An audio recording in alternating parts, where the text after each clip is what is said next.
आज का हमारा टॉपिक है sensitivity, range and linearity of a thermometer. मतलब हमने लास्ट टॉपिक में जैसे डिटेल में पढ़ा कि थर्मामीटर्स होते हैं क्या है, उनकी वर्किंग किस तरह से होती है और उनकी डिफरेंट टाइप्स हमने पढ़ी। इस तरह से हम देखते हैं कि जो हर थर्मामीटर है, वो एक तरीके से वर्क नहीं करता। मतलब हर थर्मामीटर की वर्किंग डिफरेंट होती है। हमने लास्ट टाइम भी 2 टाइप्स ऑफ थर्मामीटर देखे।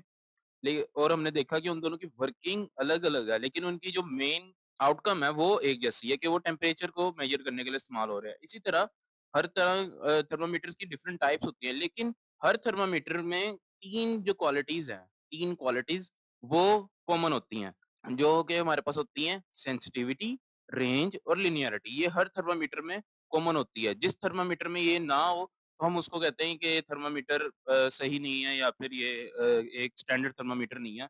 इसकी जो आउटकम आएगी या जो आउटपुट आएगी वो अ, उसमें एरर आने के चांसेस ज़्यादा हैं।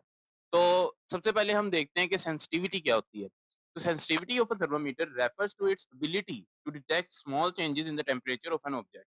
यानी कि सेंसिटिविटी हमें नाम से ही पता चल रहा है कि वो सेंस करने की एबिलिटी उसकी कितनी होनी चाहिए। कि अगर छोटा-सा भी कोई टेंपरेचर में ऊपर-नीचे कमी आई है या ज़्यादा हुआ है, तो वो उसको फ़ौरन डिटेक्ट कर ले, उसको और हमें वो बताए कि इसके टेम्परेचर में अगर 0.5 भी इंक्रीमेंट हुआ या डिक्रीमेंट हुआ, तो वो हमें फ़ौरन वहाँ पर बताए कि अपना टेम्परेचर हमारा कितना कम या ज़्यादा हुआ है। ये इसकी सेंस करने की एबिलिटी को हम कहते हैं सेंसिटिविटी। और जितना हमारा थर्मामीटर सेंसिटिव होगा, उतना ही वो छोटे से छोटा टेम्परेचर चेंज भी डिटेक्ट कर पाएगा और जितना ही वो कम सेंसिटिव होगा, उतना ही बड़ा वो टेम्परेचर चेंज डिटेक्ट कर पाएगा।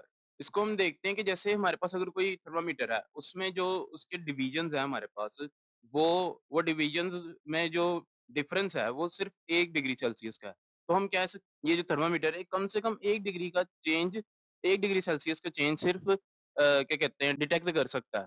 तो यानी कि हम कहेंगे कि इस थर्मामीटर की जो सेंसिटिविटी है, वो सिर्फ़ 1 डिग्री सेल्सियस तक के टेम्परेचर को डिटेक्ट करने के लिए है। इसी के मुकाबले अगर हम एक और थर्मामीटर देखें जिसकी हम कहते हैं कि उसके अंदर जो डिविजन्स हैं, यानी कि उसके जो हमारे पास डिविजन्स हैं उनके अंदर जो डिफरेंस है वो 0.1 डिग्री सेल्सियस का है। यानी कि हम कहते हैं कि ये 0.1 डिग्री तक का चेंज हमारे पास डिटेक्ट कर सकता है। तो हम कहेंगे कि ये जो थर्मामीटर है जो 0.1 डिग्री तक का डिग्री सेल्सियस तक का चेंज डिटेक्ट कर सकता है, इसको हम कहेंगे कि ये हमारा मोर सेंसिटिव थर्मामीटर है एज़ कम्पेयर टू हमारा 1 डिग्री सेल्सियस वाला थर्मामीटर। इसके बाद हम देखते हैं कि रेंज क्या होती है। The range is the minimum and the maximum temperature a thermometer can measure accurately. यानी कि किसी भी थर्मामीटर का कम से कम टेम्परेचर और ज़्यादा से ज़्यादा टेम्परेचर। जो थर्मामीटर कितना कम टेम्परेचर रिकॉर्ड कर सकता है और कितना ज़्यादा टेम्परेचर रिकॉर्ड कर सकता है। ये जो हमारे पास बीच में रेंज आती है इसकी, ये जो एक हमारे पास इसकी एबिलिटी आती है, इसको हम कहते हैं कि हमारी रेंज ऑफ थर्मामीटर है। क्योंकि जो हमारे पास डेली रूटीन में या आम थर्मामीटर्स होते हैं, वो हमारे पास ज़्यादा ना ही कम टेम्परेचर डिटेक्ट कर पाते हैं, ना ही बहुत ज़्यादा टेम्परेचर डिटेक्ट कर पाते हैं।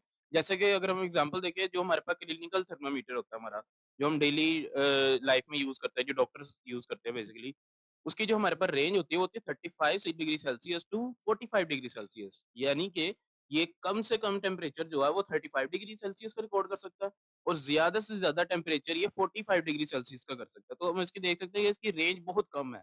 यानी कि ये सिर्फ़ 10 डिग्री सेल्सियस तक का टेम्परेचर रिकॉर्ड कर सकता है। यानी इसका अगर हम डिफरेंस देखें तो ये सिर्फ़ 10 इसके अंदर डिविजन्स होती हैं और ये सिर्फ़ 10 डिवीज़न तक हमारे पास टेम्परेचर को रिकॉर्ड कर सकता है। लेकिन इसी के कंपैरिज़न में अगर हम एक और थर्मामीटर देखें जो कि हमारे पास ज़्यादातर लैबोरेटरीज़ में इंडस्ट्रियल यूज़ में आता है, वो हमारे पास -10 डिग्री सेल्सियस से लेकर 110 डिग्री सेल्सियस तक हमारे पास टेम्परेचर को रिकॉर्ड कर सकता है। ये जो हम अपने इंडस्ट्रियल क्या कहते हैं फील्ड्स में यूज़ करते हैं थर्मामीटर, वो ज़्यादा उसकी रेंज होती है, वो ज़्यादा टेम्परेचर रिकॉर्ड कर सकता है। तो उसको हम कहते हैं कि इसकी थर्मामीटर की जो रेंज है, जो हमारा लेबोरेटरी थर्मामीटर है, इसकी रेंज हमारे पास ज़्यादा होती है। तो ये जो रेंज है, ये हमारे पास डिपेंड करती है लिक्विड के ऊपर, जो हम थर्मामीटर में यूज़ करते थे। Choice of liquid for thermometer put a lower and upper limit for the range of thermometer.